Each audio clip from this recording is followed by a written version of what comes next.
welcome back to my channel. Today I wanted to talk about the new movie, Argylle. Argylle is directed by Matthew Vaughn, whose most recognizable films include Kick-Ass, the Kingsman franchise, X-Men First Class, and more. I thought this movie looked pretty funny, so I wanted to check it out. The synopsis is as follows. Reclusive author Ellie Conway writes best-selling espionage novels about a secret agent named Argylle who's on a mission to unravel a global spy syndicate. However, when the plots of her books start to mirror the covert actions of a real-life spy organization, the line between fiction and reality begin to blur. So without further ado, let's get into the 6 things that make a movie great. 1.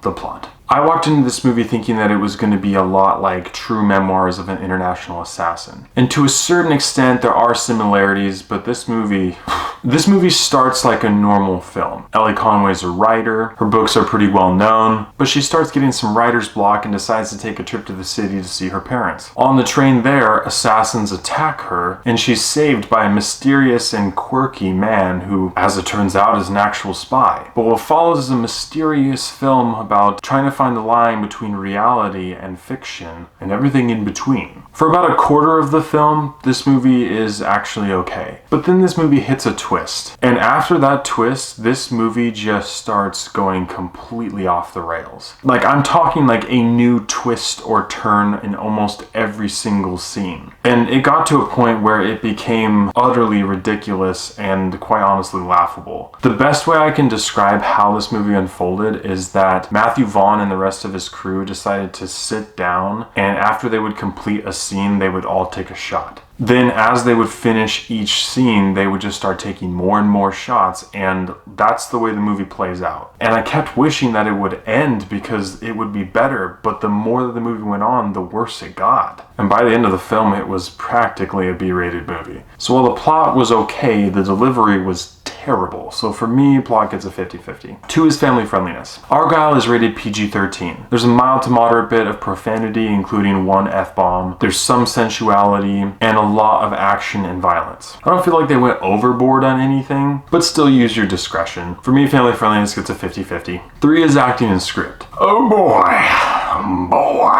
I think there's a couple things that need to get pointed out right off the bat. A lot of the marketing you see around this movie includes people like Henry Cavill, John Cena, and Dua Lipa. John Cena is in this movie collectively for maybe 4 minutes. Dua Lipa is in it for 1 scene, and Henry Cavill is in it in a very, very limited capacity throughout the film. The main actors in this movie are Bryce Dallas Howard and Sam Rockwell. There's also some minor performances from the likes of Bryan Cranston, Samuel L. Jackson, and Catherine O'Hara. And I gotta say, the only acting performance that I really enjoyed in this film was Sam Rockwell. He did his best to save this movie. But honestly, he was pretty much the same character that he was in Mr. Right, which I think is a much better film. Bryce Dallas Howard, she was okay for the first quarter of this movie. After that, I felt like her acting performance was really hit or miss, and that had a lot to do with the script. The script kind of followed suit with the plot, where it's like, oh my gosh, this is a new twist, now this is a new twist, now this is a new twist. And it just seemed very convoluted and confusing. I laughed a couple times at the script, but other than that, this movie was just a big convoluted mess, and the acting performances were pretty bad except for Sam Rockwell. So for me, acting and script get a thumbs down. 4 is character development. This movie set itself up to have decent character development until a quarter of the way through the film. And it just got to the point where there was a ton of exposition dumping, and you basically just had to believe that these people are who they are saying they are now because we're telling you that they are. They did not do a good job of showing you that, and you certainly didn't believe it as the audience, unless you believe that Queen Latifah could be a good equalizer. But because the changing nature of this movie was so volatile, you never really got to attach any part of yourself to the characters. So for me, character development gets a thumbs down. 5 is visuals and CGI. Right out the gate, the CGI in this movie is bad. But there were some visuals that I thought were actually kind of creative. Henry Cavill is the book version of the spy, and so when Ellie meets Sam Rockwell's character, who doesn't look at all like she thought a spy would look, there's a fight scene where she's blinking, and it goes from Sam Rockwell fighting and what is really happening to Henry Cavill fighting, and it's this romanticized version of fighting, and it's actually really funny. Beyond that,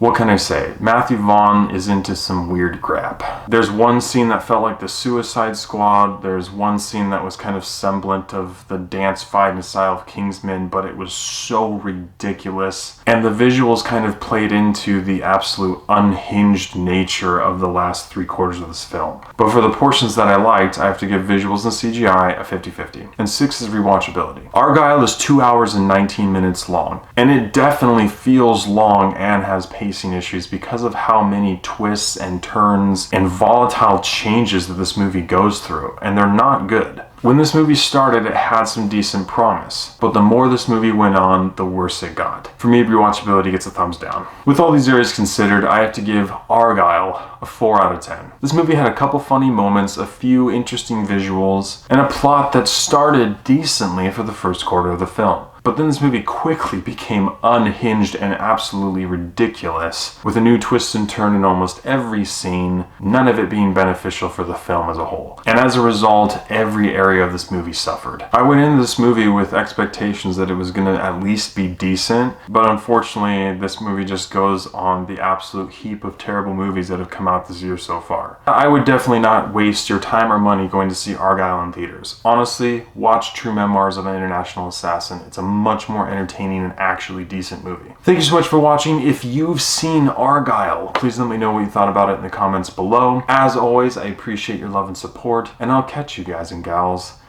in the next one. There is a post-credit sequence, and it just makes this movie even more confusing.